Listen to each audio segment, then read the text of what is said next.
बहुत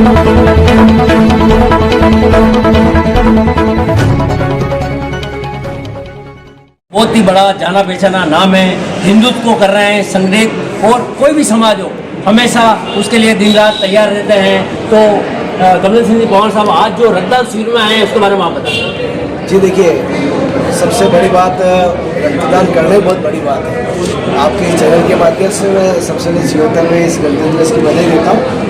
और जैसा कहा जाता है हमारे पुराणों शास्त्रों में कि अगर कोई व्यक्ति रक्तदान करता है और अगर उसके ऊपर ऐसी कोई मंगल और या शनि की ऐसी कोई छाया होती है, जैसे हम देखते हैं ना कहीं कोई एक्सीडेंट होता है आदमी को निकलना करना, तो अगर रक्तदान करने से वो जो हमारा रक्त है वो रक्तदान जब बाहर आता है और किसी काम आता है तो वो शनि और मंगल की जो छाया है उसका दोष कम हो जाता है और हम उस दान से हम कितने लोगों के जीवन बचा सकते हैं। जनरली एक रक्तदान एक मिनट से कितनी जान बचाई जा सकती है? जी देखिए, वास्तव में सही है। वैसे देखी जाए तो 300 ml के करीब वो लेते हैं रक्त हमारा, लेकिन उससे लगभग हम लोग कह सकते हैं ऐसे 3 लोगों की हम लोग जान बचा सकते हैं।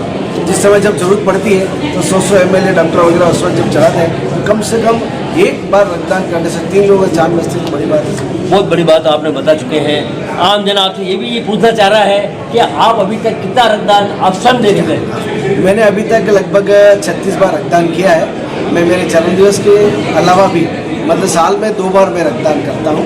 36 बार आप कर चुके, आपकी एज क्या होगी? मेरी एज तो लगभग 55 है। 55 साल की उम्र में 36 बार आप रक्तदान कर चुके हैं। जनरली सुनने में आता है एक सर्टेन एज के बाद डॉक्टर लेते भी नहीं।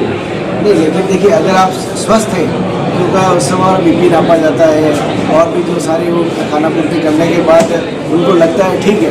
अभी गतबारी जब मेरा जन्मदिवस था तो उस पर भी मैंने रक्तदान किया था। नहीं, आप हमेशा रक्तदान करते हैं। हिंदुत्व का कोई भी समारोह हो, कुछ भी काम हो, आप हमेशा आगे रहते हैं। लेकिन सबसे बड़ी बात अभी बताया, मैंने भी देखा आपको, आप प्रयागराज गए थे, महाकुंभ में गए थे, वहाँ श्याम बाबा आपके साथ थे, बड़े बड़े संत समाज सबके साथ आपने स्नान भी किया। प्रयागराज की वास्तव में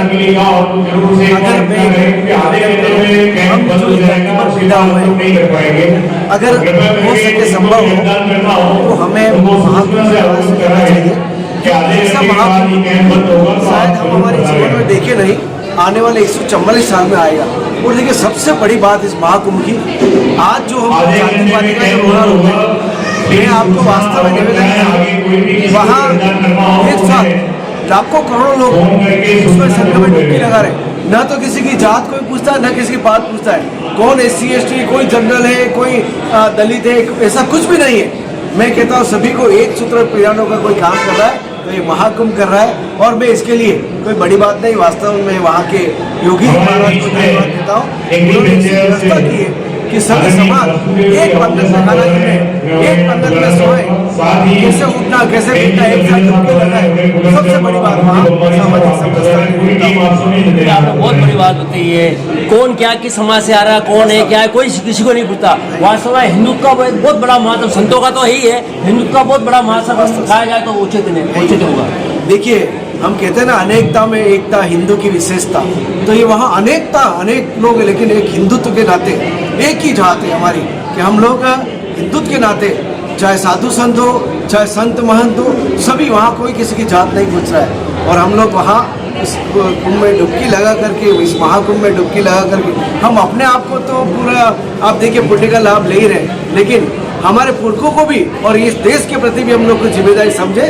और निश्चित मैं आपके चैनल के माध्यम से निवेदन करूँ बाबूलाल जी साहब कि निश्चित है कि हम लोग समय मिले तो हम उसमें डुबकी लगा जाए, और नहीं तो देखिए वहाँ के बहुत बड़े महान मल्लेश्वर है, उन्होंने एक बात कही है कि जैसे अभी तक वहाँ लगभग 45 करोड़ लोग आएंगे, जितने अमेरिका भी आज आबादी 35 करोड़ है, लेकिन उन्होंने एक बात कही कि जब आप डुबकी लगाते या जैसे गंगा जल लाते या जैसे अगर आप टीवी के माध्यम से भी आप देखते हैं तो आप सीधा मन से वो तन से वहाँ जुड़ जाते हैं। तो 50 करोड़ नहीं 100 करोड़ लोग हम इसमें हिस्सा डुबकी लगा रहे हैं। बहुत बड़ी भारतीय लोग तो सारे आ रहे हैं, तो विदेशी आ रहे हैं, उसके बारे में बताएं। जी, आप देखिए वाकई में विदेशी लोग मतलब आप देखिए उनमें क्या, उनमें भक्ति भाव है, उनमें किसी को कहने की आवश्यकता नहीं, पूरा अपने आप को जैसे हम लोग कहते हैं ना, जैसे साधु संत वगैरह, जैसे वहाँ एक बहुत बड़ी एक खासियत है, जब आप कुंभ पे जब शाही स्नान वगैरह होते हैं तो उस समय व्यक्ति जिस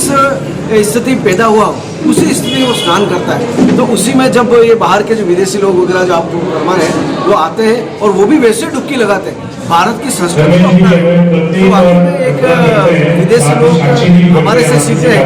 तो हमारा हिंदुस्तान तो एक जल्दी हिंदू राष्ट्र बनने के तत्पर।